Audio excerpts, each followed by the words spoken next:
Are you a tech leader struggling with differentiating and growing your B2B technology firm? If so, subscribe to my channel and check out all of my content where I walk through growth insights for tech firms, which I learned whilst leading growth at a number of global Fortune 500 tech firms, selling over $30 billion of technology products, services and solutions in the process. And in today's video, we'll uncover how to structure your product demos to capture interest, convert more prospects to customers, and drive real business growth. That's what we're going to be covering off in this episode, where we believe penetrating insights drive growth for technology companies. I've spent over 25 years in senior leadership roles at major tech firms like O2, Vodafone, Staples, Equifax and Symantec, selling over $30 billion in tech products and services globally. Now I share that experience to help companies discover the customer market insights that enable strategic decisions and accelerate their growth. Join me as we explore the latest frameworks and stories about insights tech leaders can leverage to drive growth, build a winning brand and achieve long-term success in today's competitive landscape. Welcome back, and today we're going to be talking all about product demos. And I've seen firsthand how critical product demos are in not only showcasing what a product can do, but also capturing interest and driving real business growth when done right. So there are some key best practices that I've learned and which are essential, I believe, for any B2B technology company looking to get the most amount of value out of their product demos and convert more prospects to customers. So in this video, my aim is to distill those key learnings down into an actionable framework that you and your leadership team can immediately put into practice. And along the way, I'll share real-world examples of how companies just like yours have leveraged compelling product demos to accelerate growth and differentiation in highly competitive markets. So whether you're looking to refine an existing demo program or start one totally from scratch, my hope is that this video will provide an invaluable blueprint full of field-tested ideas. So anyway, let's get started. So the first is around the importance of primary qualitative research. Now, before we dive into the specifics around product demos, I want to begin by emphasizing the critical importance of doing primary qualitative research within your ideal customer profile. Without talking directly to real prospects that fit the profile of who you want to sell to, any product demo is shooting in the dark. You need to understand from real users what their workflows look like, where their major pain points are, and what a solution looks like through their eyes. I've seen far too many companies build elegant demos showcasing features that customers just don't care about. Then they wonder why conversion rates are low. And it all really starts with research first. So my first recommendation is to assemble a small set of 5 to 8 prospects that fit your ideal customer profile and conduct in-depth interviews focused on their current workflows, challenges and wish list for an optimal solution.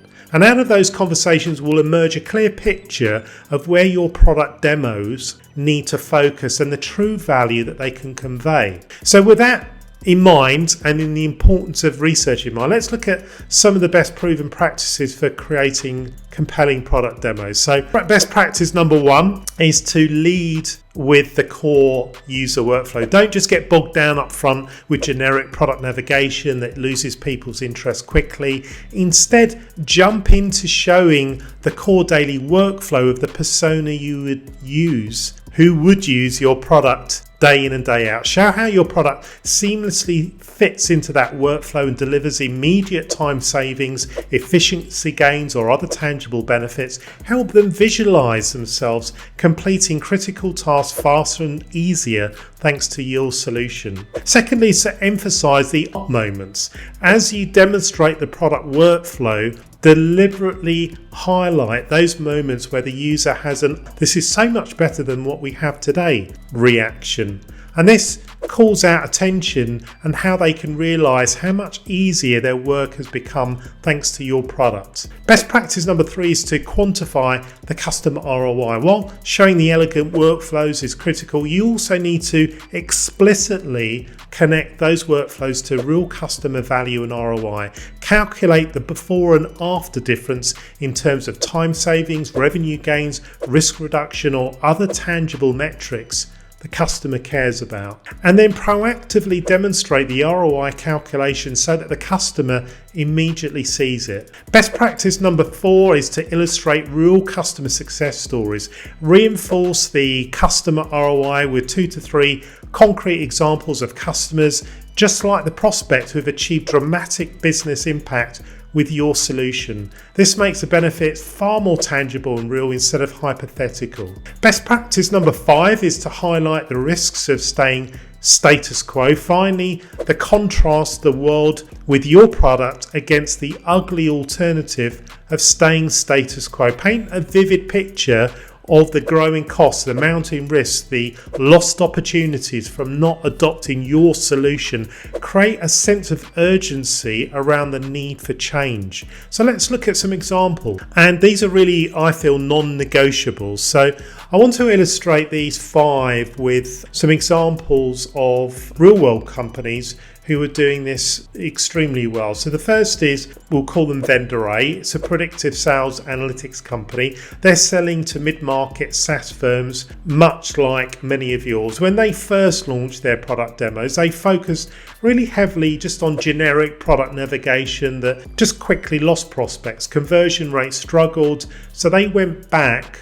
They assembled a focus group of 6 target customers and dug into their sales workflows, pain points, and idea of an optimal solution. And what they discovered was that these sales VPs cared far more about rep level visibility and benchmarks for coaching than the dashboards and reports themselves. So out of the research, they refactored their demo to lead with rep level analytics as the core workflow, emphasizing the aha moments for sales coaching and development. They also quantified deals, what that they won, and quota attainment before and after from early customers, proving out the ROI. And then they assembled several client success stories from companies that greatly enhanced win rates thanks to their solution.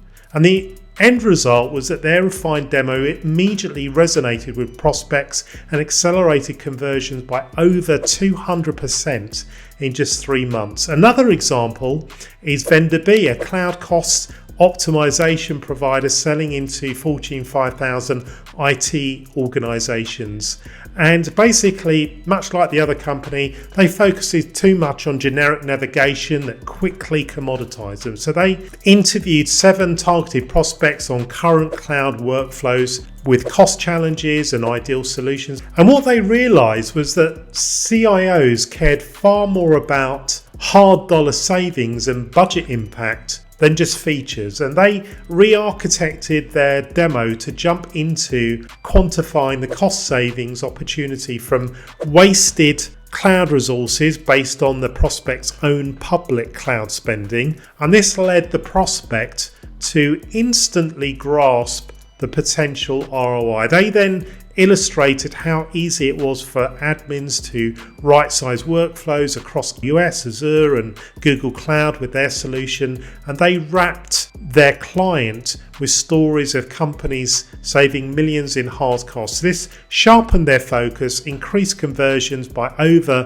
150% and slashed their sales cycle by more than 30%. So there you have it. So hopefully you're going to see a common theme with these examples. In both cases, what companies did was, number one, they did their homework to really understand what mattered to customers, to build their demo focused on the core workflow and aha moments. They quantified the hard customer ROI up front. They illustrated the ROI with real stories, and they highlighted the risks of failing to act. So if you have any questions or you'd like my team's help in refining your demo strategy, don't hesitate to schedule some time to chat through the link in the description. We work with companies of all shapes and sizes, and we'd be happy to lend our expertise. Either way, thanks so much for watching, and thanks for your time today. I hope you found this video really useful.